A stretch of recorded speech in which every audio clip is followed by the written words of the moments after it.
Okay, I think we can start already. Hi everyone, welcome back, and thanks for joining us today for Neuroelectrics webinar. My name is Rafał Nowak, and I will be your host today. And today we'll be talking about combining transcranial electrical stimulation with cognitive training in working memory improvement. So I'm very happy to welcome our guest speakers. We are honored to have today with us Professors Kim Shapiro from the School of Psychology, Emeritus Professor of Cognitive Neuroscience at University of Birmingham in UK. We have also Gail Eskes from Department of Psychiatry, Department of Psychology and Neuroscience at Dalhousie University in Halifax in Canada. And we have also Professor Sara Assecondi from Center for Mind and Brain Sciences at the University of Trento in Italy. Thank you very much for joining us. Good to have you here. And we'll begin with the presentation, and this will be followed by a Q&A session. So please free to submit your question at any time. Please use the Q&A tool and remember to use the chat for technical and other issue, and Q&A tool for the questions. So before we jump into the presentation, please let me quickly introduce our speakers. We start with Professor Kim Shapiro. Professor Kim Shapiro, in collaboration with other colleagues, actually published the first paper on the attentional blink phenomenon. His current research interests continue in attention, particularly as it interacts with short and long-term memory. And in addition to basic research, he's interested in the combined application of brain stimulation and cognitive training to older adults and stroke patients aging normally and abnormally. Professor Eskes' research interests include the impact of healthy and abnormal brain aging on cognitive abilities and daily functions. And Professor Assecondi's main research is related to cognition and aging and how memory performance, as we study in the lab, transfer to the everyday life. So a lot of shared interest with us here at Neuroelectrics. Welcome everyone, and I give the floor to Professor Kim Shapiro. Thank you very much, Rafał, for your kind introduction, and thank you to all of the participants for joining us today. We look forward to hearing your questions. I think, thanks to Rafał, we've already introduced the first of the three people in our research team, but I will just mention that in addition to the three of us, we had programming and systems engineering assistance from Jacob Croker. So whether you are a scientist and read journal articles, or whether you just read the newspaper or even talk to elderly people, you realize very readily that cognitive impairment in aging is affecting an increasingly large number of people as it begins to affect their quality of life. I was very struck recently when I heard the statistic that the world's population is now over 8 billion people. And furthermore, to find out that across that 8 billion people, 1 in 10 people are now over the age of 65. And of course, age 65 is when we start to experience either normal cognitive decline for those who are aging in a healthy way, or those who are experiencing a steeper cognitive decline due to various forms of disease, including any one of the dimensions, Alzheimer's disease, of course, most notably. So the important thing here, and what has motivated my colleagues and my research over the past 4 or 5 years, is that there needs to be a technology to help us approach and deal with this problem of cognitive aging, and importantly, intervention for both those aging normally and abnormally needs to start as early as possible for it to be as effective as possible.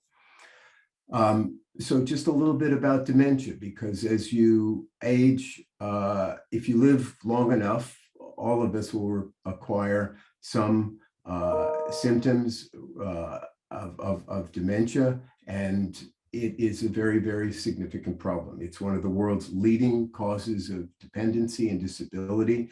And the incidence of dementia is rising, probably somewhat due to the demographics of the population becoming older. So just a few statistics.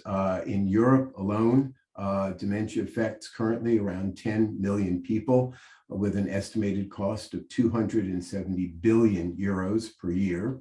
To turn to another country in the United States, in 2021, there were 6.2 million Americans living with dementia, costing the government $335 billion. And the estimate is that by the year 2050, this cost will rise to over $1 trillion. Of course, these costs come with hospitalization, with caregivers, and so on and so forth. So these statistics, I think, very clearly articulate the need for any technology that can reduce cognitive disability that is associated with both normal and abnormal aging. There are many aspects of cognition that decline in aging, including executive control, problem solving, attention. But one of the most serious ones, and the one that we've been studying primarily over the past 4 or 5 years, is the cognitive capacity that is known as working memory. I mean, memory is typically divided into short-term memory, which, as the name suggests, is memory that decreases and is useful in the most sort of immediate sense. And then there's long-term memory, which we won't be dealing with today. But working memory is a special category of short-term memory. It's been likened to a mental scratch pad and involves holding on and manipulating small amounts of information. And it is used in everyday activities, of which I'll give a few examples in just a moment. And one of the important things I want to point out is that working memory holds a very small number of items, typically 5 items or less.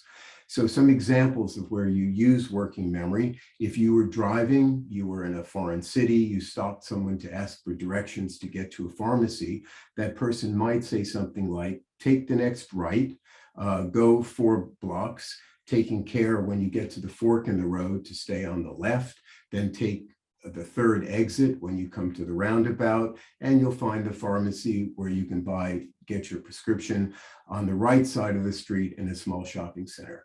Well, there are about 5 or 6 critical pieces of information in those directions. And if you can't keep those items in working memory, let's say you're driving and you don't have anywhere to write it down, if you miss out on any one of those pieces of information or don't keep them in the right sequence, then you're simply going to fail to get to the destination. Another good example, one which most of us will have had some experience, is if you're making a flight reservation, you're talking to a travel agent. A travel agent is giving you various options, but you realize that what you have to balance in making your decision is the cost of the flight, seat availability, the number of stops that you have to make en route, and the transportation links to get to the airport. And if you fail to keep track of any one of these aspects, then you'll fail to make the correct decision in terms of that flight that you need to take. So working memory has a very small number of items. It's very finite, but each one of those items is crucial for many daily activities. I think the points that I've tried to make are perhaps best articulated in this graph that you can see in front of you. So on the y-axis, we're looking at cognitive capacity or cognitive capability. And on the x-axis, we're looking at chronological age. And we divide that age into 3 segments: early life, adult life, and older age. And of course, the cognitive capability can take basically one of 2 forms: either independence, which is the important place where you want to be, or impairment. And this line here is plotting that trajectory of how our cognitive capability increases from birth in early life, plateaus in early adult life, and then begins to decline. So it starts to move from independence down towards impairment. So there's a range of function that we see in individuals, and it will decline, but the important thing is that we try to take those people who are on a steeper trajectory and raise them up so that they stay within this level of independence. So what can you do for cognitive decline? Well, there's no cure per se for cognitive decline. Many of you will be aware of some recent announcements from one of the drug companies or a consortium of drug companies that there's a new drug on the horizon that's showing promise after many, many failed attempts at finding drugs to help with cognitive decline. But this drug won't be available for many years to come. It has at present significant side effects, requires administration in a hospital intravenously, and you even need an MRI after each administration to check for potential side effects such as brain swelling. So we've got a lot of years ahead of us where we need to deal with this problem of cognitive decline. And this is what has motivated my colleagues and I in our technological development. So what we've been doing, what we've been working on is a combination of brain stimulation combined with intensive and adaptive cognitive training. And we're finding that it shows very significant promise to slow cognitive decline. I'm going to turn the presentation now over to my colleague, Gail, to talk about the cognitive training aspect of what we're doing before we turn it over to Sara, who will talk about some of the studies that we've done. Over to you, Gail. Okay, thanks, Kim.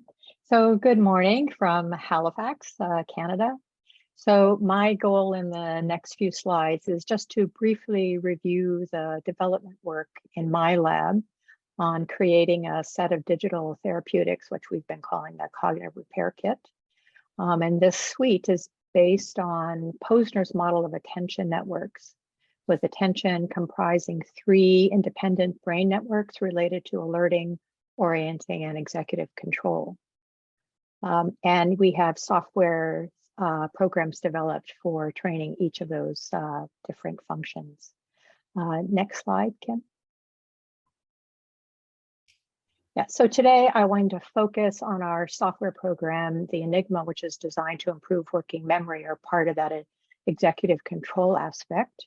The theory and measurement of working memory are very well known, and our research is based on Baddeley's theory of working memory, which includes 2 capacity modules for holding visual and verbal material in mind, as well as an attentional controller for regulating the deployment of the resources and resolving conflicts in input or output. So as Kim has described, working memory is a scaffolding for a variety of cognitive functions. We're also interested in working memory training for its broad applicability, as it is often affected in normal aging, stroke, and many forms of brain injuries such as TBI, multiple sclerosis, Parkinson's disease.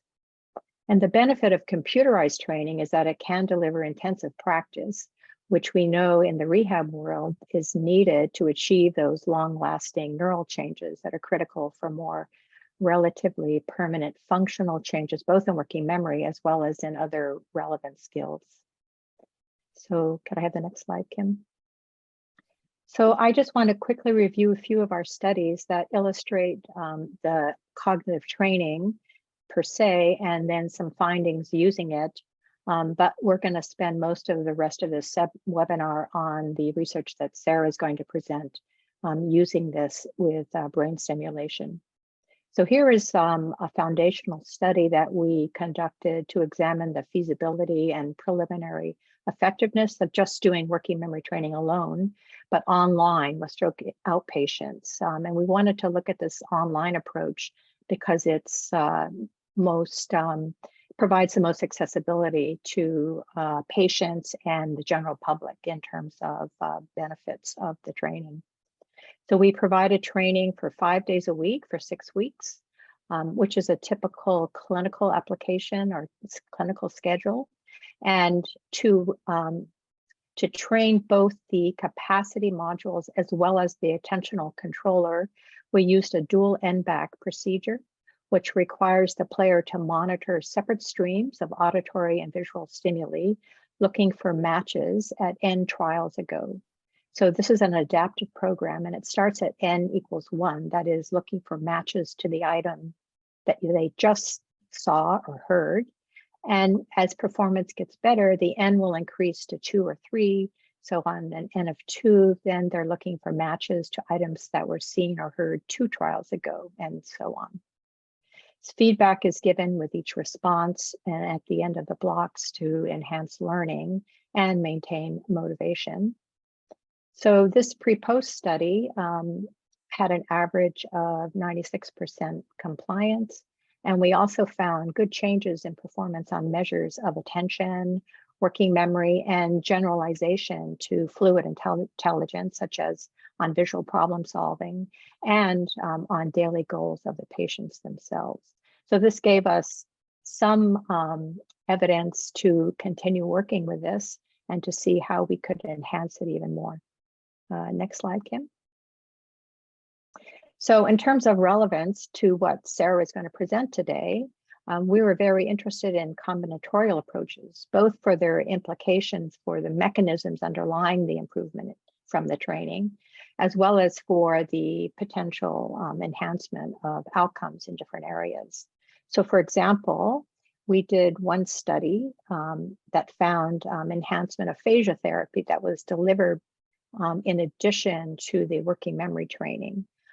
And these were individuals who had trouble with naming and producing words.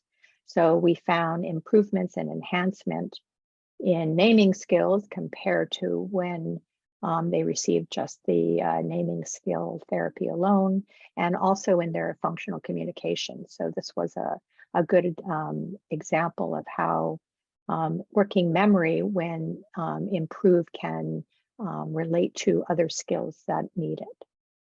And then the next slide, Kim.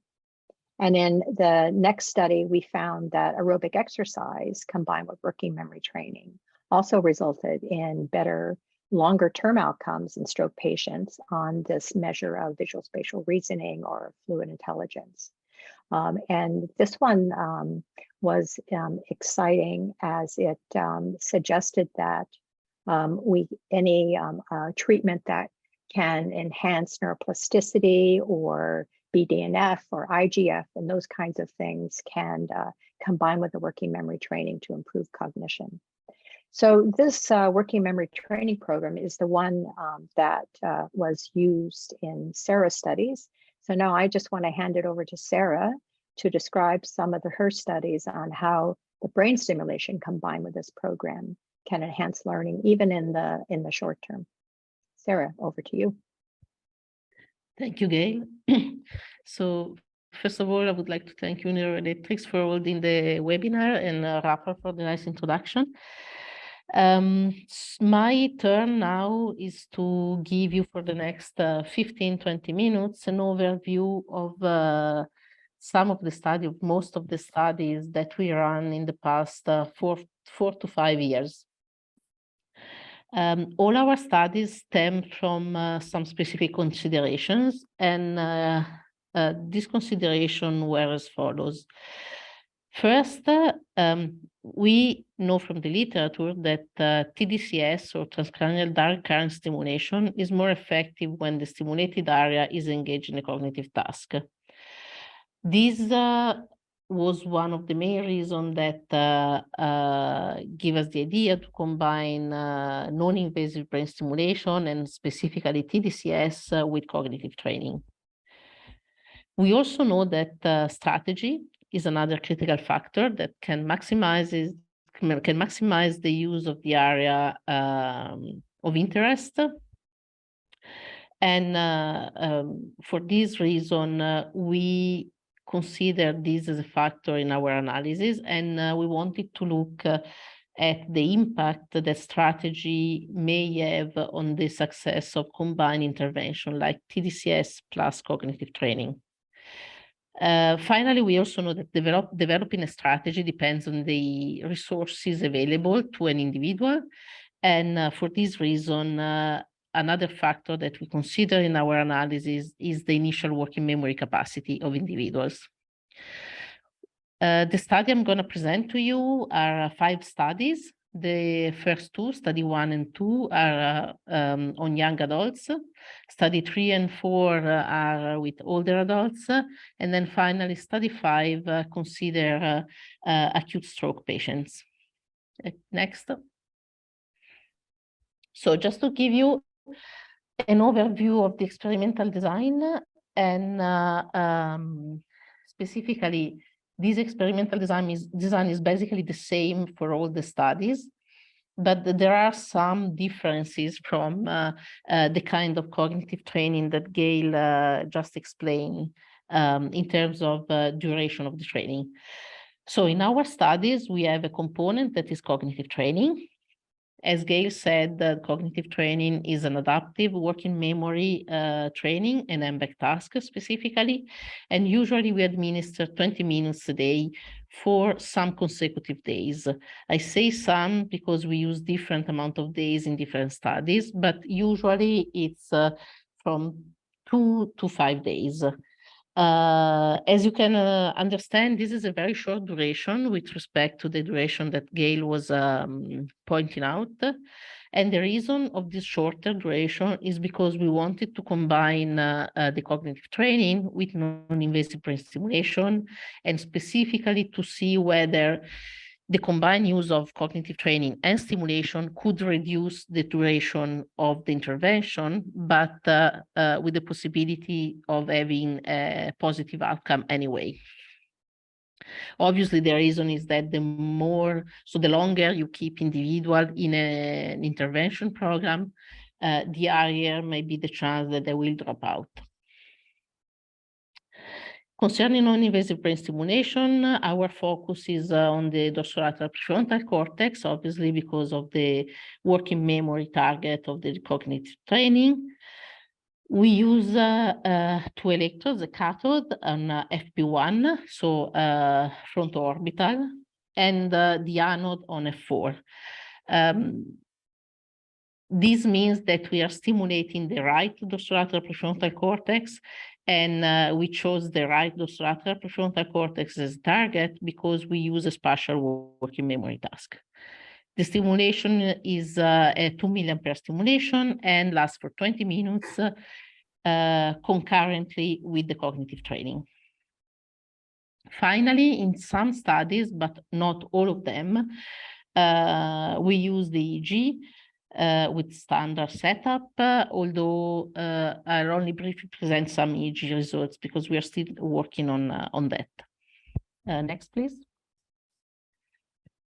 Okay, just to give you a little bit more detail on the cognitive training itself, this is an example of a spatial NBAC. So you see a square on the screen that moves around on different positions, and you have to remember the position with respect to the item before, or 2 items before, or 3 items before. The number of items that you have to remember gives you what we call the load or the difficulty of the task, the N level.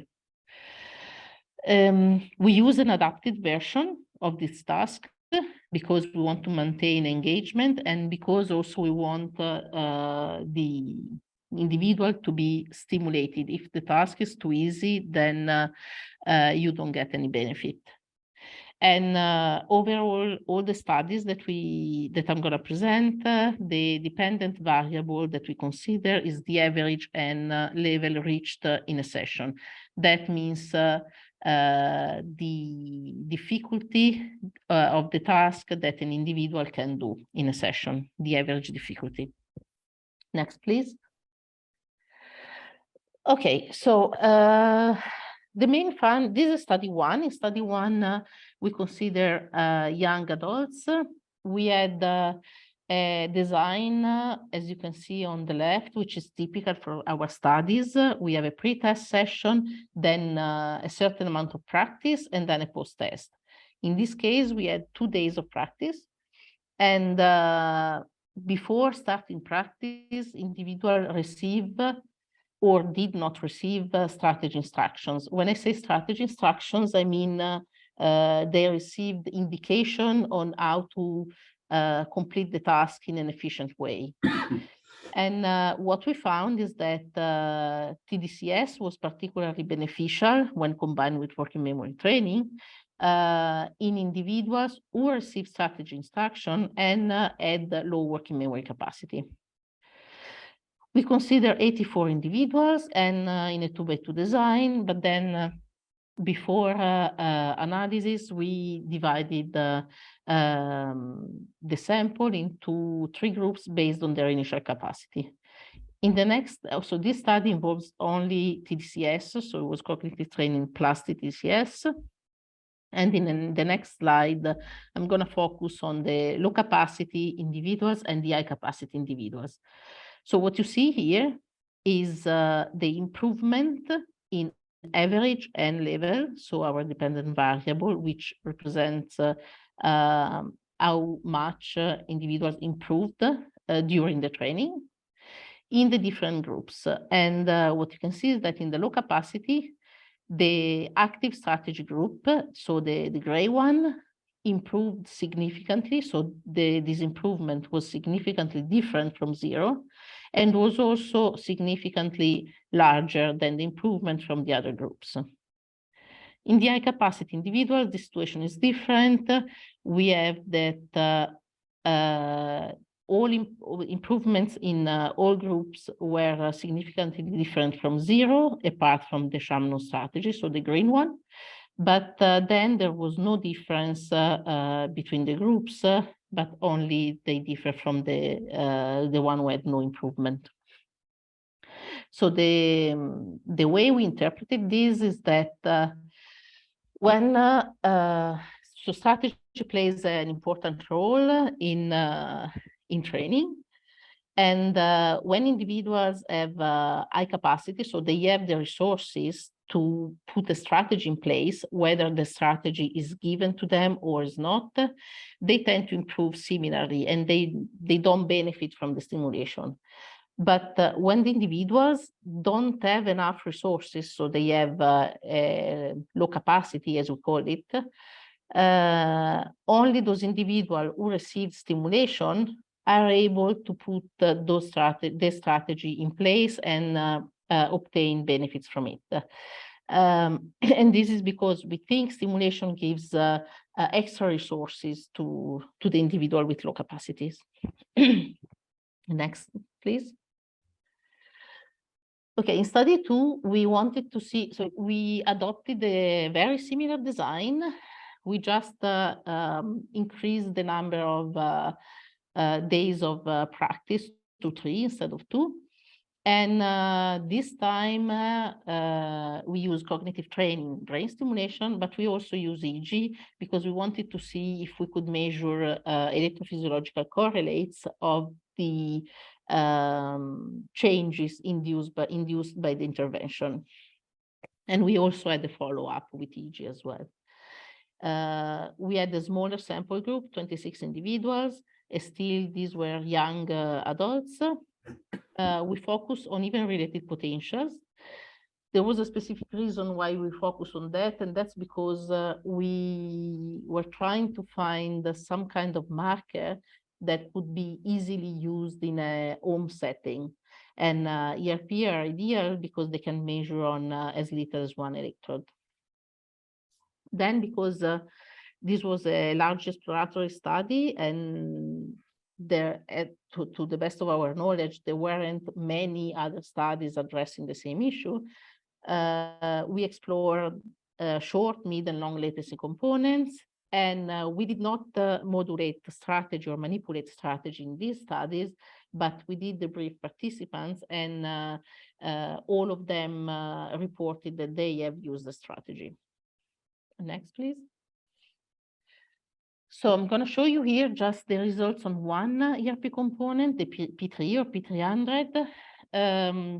Why focusing on this component? Because we found that this was one of the components, well, apart from the cognitive implication of the P300, we also found that positively correlated with performance in our data.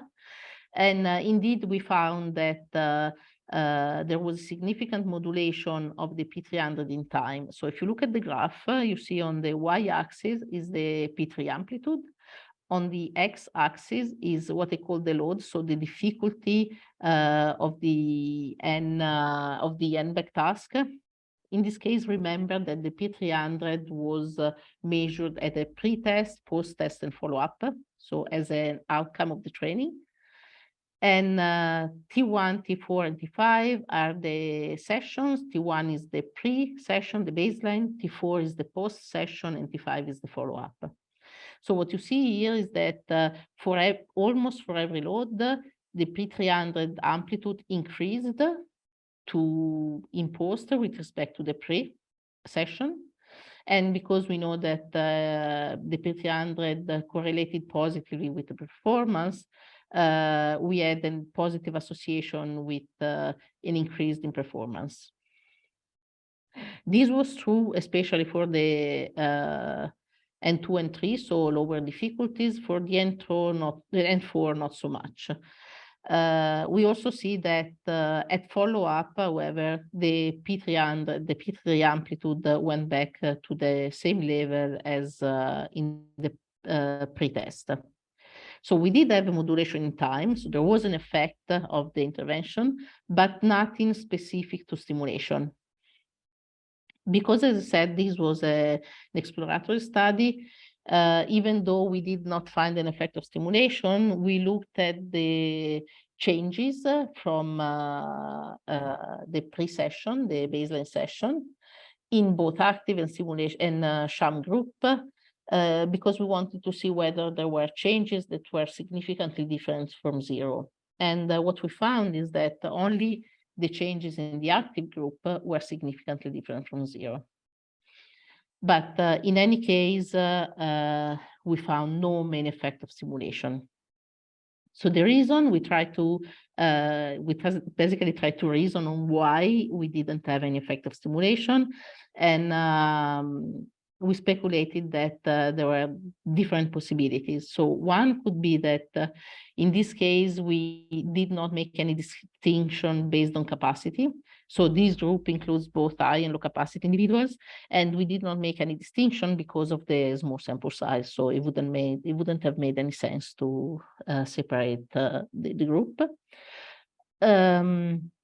It could be that the changes induced by the stimulation are very subtle, are very small, and just they would get lost in the inter-individual noise.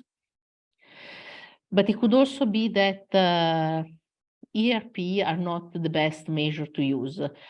And it is possible that because it's true that we are stimulating a specific target, but that target is part of the network. So we act on a network, and it is possible that network measures could be more appropriate to quantify the impact of this kind of intervention. Next, please. Okay, then we move to older adults, and the first study kind of replicated our behavioral study with young adults. And we had working memory training practice combined with stimulation. In this case, we also had a pre-test and a post-test, and we collected 28 individuals. As you see here, we had quite a large age range. Because of this wide age range, we decided to split individually into young, old, and old. So we split, I think it was a median split, but ended up being around 68, I think. And then we measured the initial working memory capacity in each of the group, and we ended up with two groups that differ in initial working memory capacity. So our old group was a group with the individual with lower working memory capacity, while the young old group had higher working memory capacity. Thank you. Next slide. What we found is that, again, tES, when combined with working memory training, is effective in individuals with initial working memory capacity, initial low working memory capacity. So if you look at this graph, On the right, we have old individual, which are the one with low working memory capacity, and we had a significant effect of stimulation. But we also had something kind of unexpected in the young old individuals on the left. We found that actually the sham group was better than the active group, performed better. So this was kind of surprising. We did speculate on a possible explanation for this, but I don't want to talk too much about it because I'm still thinking of way to test this hypothesis that we have. I'm not sure whether I'm ready to test it right now. But indeed, it was important for us is that in individual with initial low working memory capacity, the stimulation was more effective during the training. Okay, next, please. Then again, in study 4, well, we kind of first wanted to replicate these results with old individuals. And then also we added EEG because we wanted again to see whether maybe other measures of effectiveness could be more suitable. In this case, however, I'm going to present only behavioral results because the EEG data are still being analyzed at the moment. We just finished collecting the data a month ago. So in this case, we use 40 individuals. What is important to notice here is that we restricted the age range to match the one of the old adults of study 3. So we have 65 to 75. That means that ideally, we wouldn't have to split the group into young, old, and old to separate people with high and low capacity. Okay, so indeed, what we found, next slide, please. It's this, that if you look on the left, you have, I put again the results from study 3, just for comparison. And indeed, from study 4, we found that we could replicate the same results within the overall sample. So in this case, we have 20 individuals in the active condition, 20 individuals in the sham condition. And if you take a look at the number, I'm sorry, it's not exactly the same plot, but you can see that it follows very closely the same curve. I also apologize that I didn't have time to put the individual points on this graph, but it was a last minute plot. So I just wanted to show you the trend, and this difference is significant. So we have a significant effect of stimulation. So that was encouraging for us because we managed to replicate study 3. And also now we are going to look at other measure of derived from EEG to see whether we can kind of quantify the effectiveness of this intervention. Thank you. Next slide, please. Okay, almost finished. This is the last study. Because of the impact that initial working memory levels had on our results, we thought about focusing on a group, on a sample that has a compromised working memory. So we consider stroke patients in the acute phase, and we asked them to complete the same training approach that we did with the young and the older adults. So they had a pre-test, 5 practice days, and a post-test. The practice days happen in the very acute phase just after stroke. So within, I think, 10 days after stroke. Another important distinction that we had to make in this case was related to the side of the lesion. So we have a patient or the group with lesion on the left, where the lesion is contralateral to the side of stimulation. And then we have the group with the lesion on the right, which is the ipsilateral group, and the lesion is on the same side on the stimulation target. This was just a convenient sample. We didn't balance for side of the lesion, but we ended up with roughly balanced group. Why focusing on the acute phase? That's because cognition in the acute phase is predictive of long-term outcome.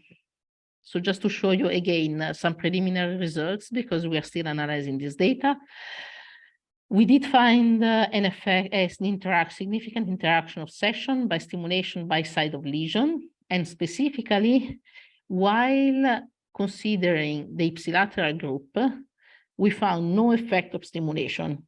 So if you look at the graph on the right, which is when the stimulation was applied to the same side of the lesion, we found no effect of the stimulation.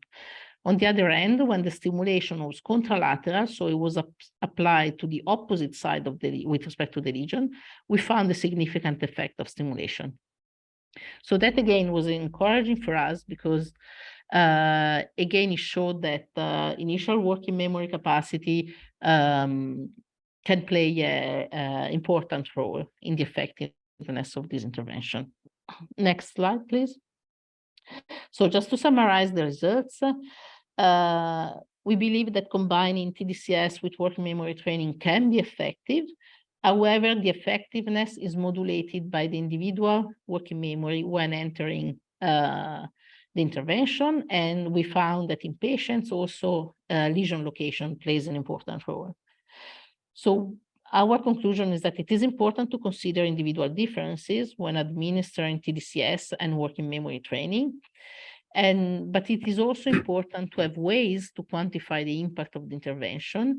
And with ways to quantify the impact, I mean measures that can exactly tell us whether an intervention is effective or not, and maybe pointing out what are the mechanisms underneath this effectiveness. So bottom line, I think I believe this is a promising approach, but is definitely not a one-size-fits-all approach. We really need to take into account individual differences to maximize the effectiveness of this intervention. And with this, I give the word back to Kim for conclusion. Thanks very much, Sarah. So just a couple of final slides to conclude. We've had a number of research and development goals in the 5 years that we've been working on this project. We're trying to develop our technology to deliver cognitive rehabilitation in a home healthcare setting, which we think is very important. And as we've indicated, this is for those who are aging both typically and atypically. We would like to be able to provide those using this technology with a training regimen that is optimized for their individual cognitive needs, whether that's problem solving, attention, working memory, or whatever, and to do so in an environment that fosters compliance, which is the home environment. We would like to be able to provide both individuals and healthcare professionals with a means to monitor cognitive decline and intervene when the appropriate point is reached in that cognitive decline. So our aim is to develop a hardware, software, turnkey solution that meets the following criteria. It needs to be inexpensive, it needs to be updatable, and it needs to be remotely controllable. And we're working on all aspects of those important aspects. And finally, we wish to employ new technological advances in stimulation as they become available. And I'll touch on that again just briefly. So just before the final slide, we all want to acknowledge our sources of funding, for which we are very grateful and without which we would not have been able to do this project over the last 5 years. And finally, just to share with you a few plans among our 3 institutions on which we are actively working. So we are interested to extend our ability to understand the effects of electrical stimulation using high-density transcranial stimulation and also alternating current stimulation. As someone who's studied brain processing for many years, I'm well aware of the fact that there's no one area of the brain responsible for any of these high-level cognitive functions we're talking about. It's all part of a network, and by using tES, we're able to stimulate the different nodes of that network rather than focus on just one particular aspect. We're also looking at forms of stimulation other than electrical. And I have a current project going with the director of the Center for Human Brain Health at Birmingham, where we're looking at transcranial photobiomodulation. So this uses infrared light as emitted by a laser to affect cell mitochondria, and is showing some very significant effects in improving working memory, not only in individuals coming in with low capacity working memory, but even those coming in with high capacity. We're also working on means to assess the brain changes associated with this stimulation. These are currently assessed in our institutions using EEG or MEG, but we are investigating the use of a new technology known as optically pumped magnetometers, or OPMs. The nice thing about OPMs is that they do not require the intense cooling that MEG, magnetoencephalography, requires, yet it has the same spatial and temporal resolution of MEG. And so it affords the ability to take it outside of the laboratory in the near future. We're also interested in using EEG in two ways, both to assess the electrode placement to increase the efficacy of the stimulation, and also to measure outcome assessment, as Sara explained in some of the studies that we've previously done. And in collaboration with Gail and her colleagues, we're looking to extend the cognitive modules that we already have into new areas that are affected by cognitive decline. So with that, I want to thank you, the audience, for your attention over this presentation, and turn it back to Rafael for taking any questions. Thank you very much on behalf of all of us. Thank you very much. Thank you, Gail. Thank you, Sara. Thank you, Kim, for excellent presentation and new results. So we open our Q&A. We have already some questions, and let me only ask like the first question, and I'm curious about this baseline capacity modulating tES effect on behavior performance with improved performance in low performance and no effect in the high performance. And I know that there are like some hypotheses regarding the salient effect in good performance, and another one is the brain excitability, low brain excitability in poor baseline performance that can be improved with brain stimulation and cognitive training. What's your opinion regarding this baseline effect? Sara, do you want to take that question? Yeah, sure. So, well, thank you for the question. It's obviously one of the very interesting points that is like a common thread in our results. I can give you my personal opinion. As I said, I'm still thinking of way to test this hypothesis, but so basically we know from the literature that there may be different factors, or at least people have found that different factors may influence the outcome of tES. And the factors includes, for example, age, includes education, or working memory capacity, so baseline level of performance. My hypothesis would be more in the line of let's say cortical excitability at baseline. So we know that tES is sensitive to the individual states, brain state at the time it is applied. So now the problem is, how do we define brain state? If we take a very general approach and we think of brain state as overall cortical excitability that can be affected by many other factors, there are studies that show that there is this kind of inverted U-shaped curve that relates cortical excitability with performance. So I think that makes quite a bit of sense. So if you are an high capacity individual, you would already be at the top of the curve. And in that case, if you give your baseline cortical excitability an extra kick with the stimulation, this kick would push you away from the optimal point because you are already there. So if you would go down on the right or down on the left, but that would decrease performance in any case. If you are a lower capacity individual, so with a lower, let's say, lower cortical excitability, the extra kick of the stimulation would push your performance or in your cortical excitability closer to the maximum point. And to me, that kind of nicely explains why we have this inversion of effect in the older adult study. So we have stimulation beneficial for high capacity, for low capacity individual, but is not beneficial for high capacity individual. And if you, I don't know if anyone noticed, but if you remember in the young adult study, the one about the strategy, even though it was not significant, but we still had this kind of inverted effect. So the problem is that it's not easy, because it's modulated by so many factors, it's not easy to test. You can test one factor at a time, but it would not be straightforward to test the overall idea. And that's something I'm still thinking about.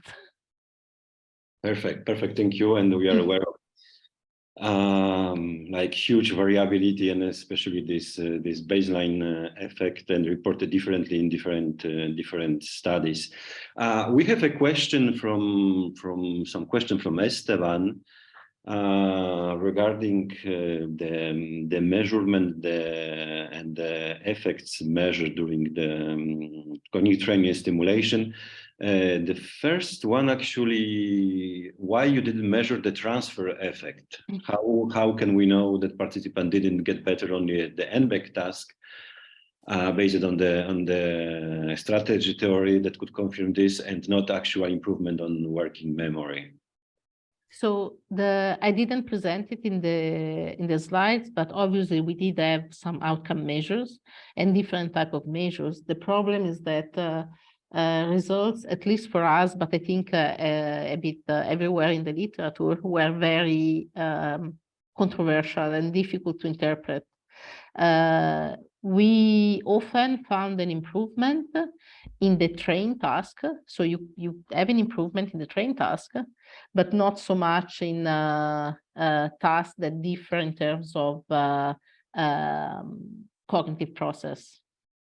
So these, we obviously also thought about these, and these again could be due to the fact that we have a very short training period.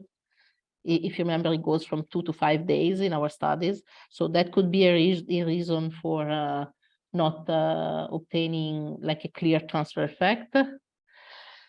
But I don't know, honestly, could be for many other reasons.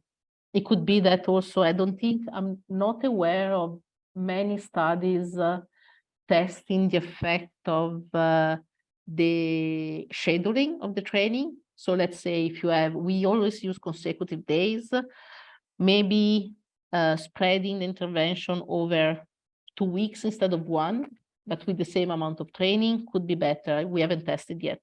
I don't know.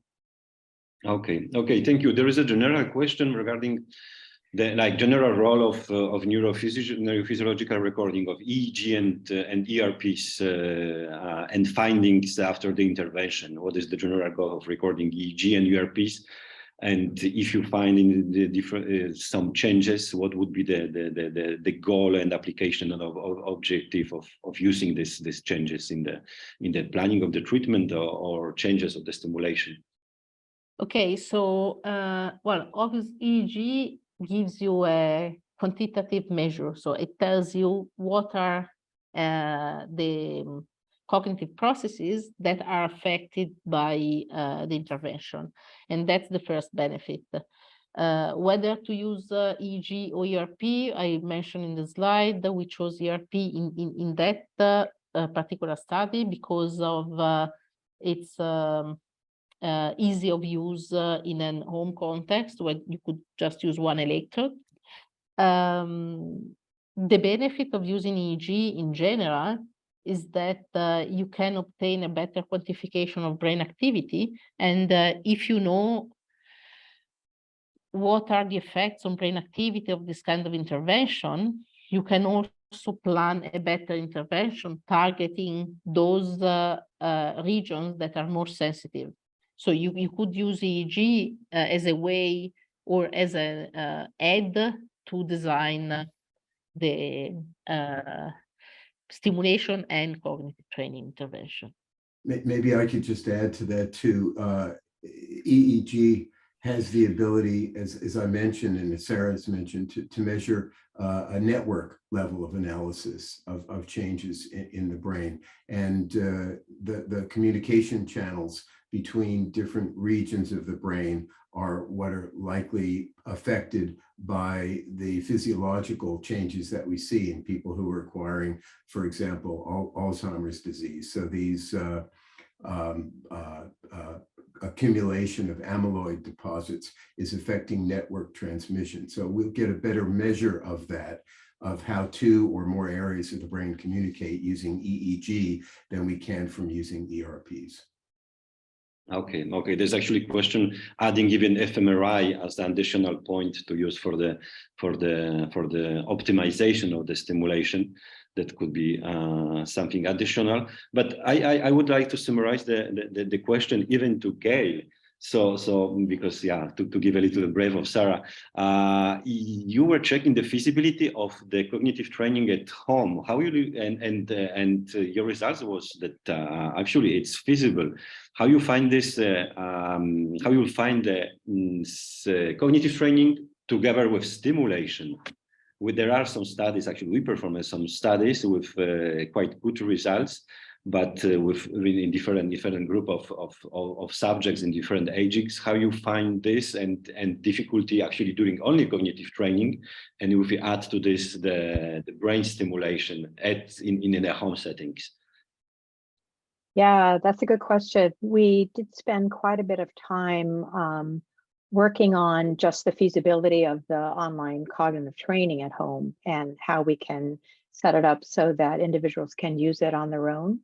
The setup then for combining cognitive training with brain stimulation will be another big challenge in terms of its usability at home. But we've been very cognizant of that. We've been working with in a project in combination with others at Birmingham in order to develop a system where the control of the stimulation and how you deploy it on the head, etc., is going to be computerized so that individuals can just follow a step-by-step procedure. And one of the reasons we want to be able to monitor it online is so that we can be sure that it's in the right place before it gets started. And how the computer is going to be monitoring where the stimulation is, as well as whether it's in set up properly before it gets going. So we are working on that issue. We haven't yet solved it yet, but it's one of the top priorities of our next project. Okay. Thank you very much. So yeah, coming back to the last result regarding stroke, how I have a question from the practical point of view, because this was acute stroke. What from practical point of view, how you are getting with the stimulation to the patient in the acute phase, or what's the definition of the acute phase in your study? Because we did actually the something similar, but from the practical point of view, getting to in the acute phase in stroke was actually the most challenging. So Gail, do you want to maybe answer at least what we define as an acute phase? You're better placed than me. Yeah. So in terms of the definition, the acute phase was defined keeping in mind that there are some studies which suggest that really early rehab actually is detrimental to the recovering brain. So our acute phase was past that early initial period, which is like 2 to 3 days. So the training didn't actually start till 4 or 5 days. But it is, and the training and the stimulation were done on the unit itself. So this was not a home delivery. This was done by a neurologist actually working in the unit. And I'm setting up the TDCS with the cognitive training. So it is a challenging group to work with because they, they have so many issues in the acute phase. But what's really exciting is that you're really catching the steep curve in terms of the brain recovering and the brain, doing its thing to get better. So if we can, the earlier we know, the earlier that you can do that, the more significant your results are going to be. So it's sort of a balance between those two things. Okay, thank you. And thank you very much. And the last question actually from Mohan regarding the stability of improvements in any of these studies with the long-term or just show short-term effects. If you were checking this, what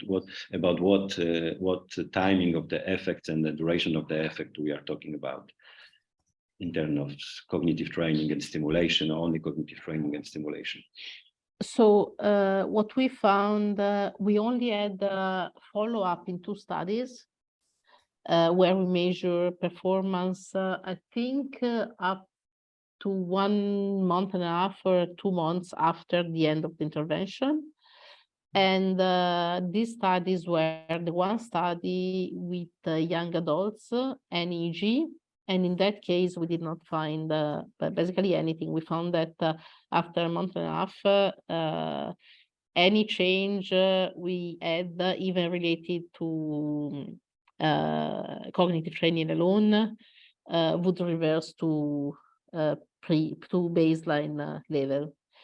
The other study where we have follow-up is the older adult study with EG, but I can't say anything about that because we are still collecting follow-up data. We haven't finished with the follow-up.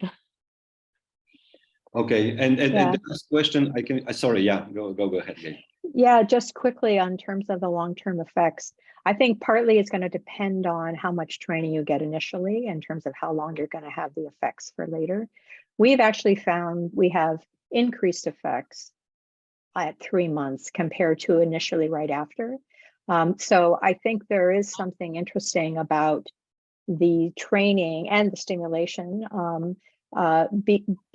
allowing the brain to then continue to learn and apply what it's learned to daily activities as time goes on.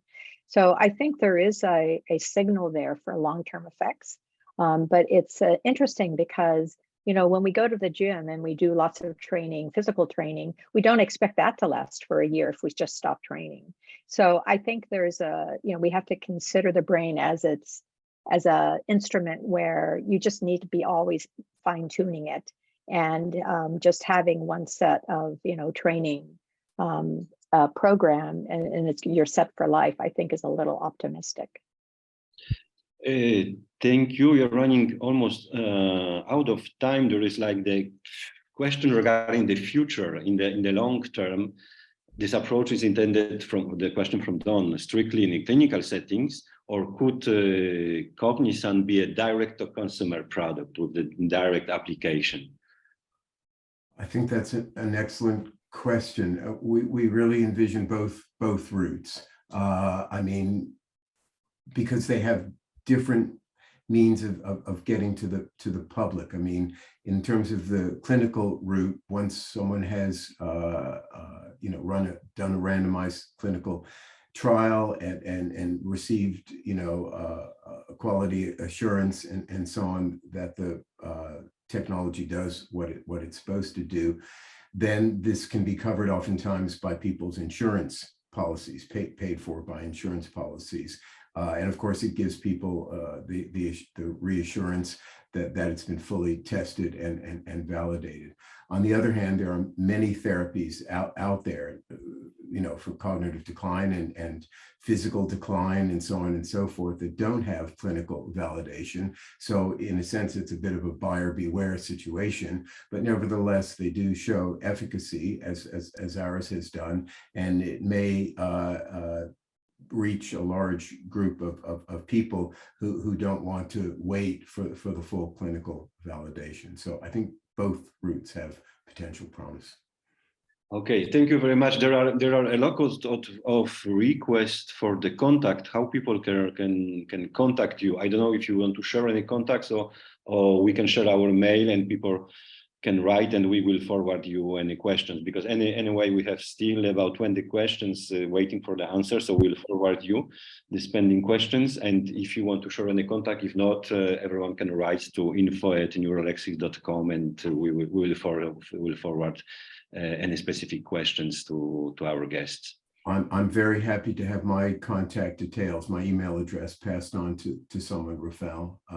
I can't speak for Gail or Sarah, but I'd be happy for you to provide mine if you wish. Yes, same Yeah. for me. It's great. My contact address is on one of the previous slide too. So if they get the slides, they'll have mine as well. Perfect. Thank you very much. Thank you, Gail, Sarah, and Kim for the presentation. Thanks for all questions and answer. I also want to thank everybody for joining us today. And I hope you will join us again for the next webinars. You can find information on our webpage, neurolexis.com, when you can find more information about webinars and also different information regarding our research and devices. And thank you very much. We'll see you next year. So Merry Christmas and Happy New Year. Have a great day, and thanks our guest for being with us today. Thank you, you. Rafael, for Thank hosting you. this. Thank you very much. Thanks Thank everybody you. for your questions. Thank you. Thanks. Thank you. Bye. Bye. Bye.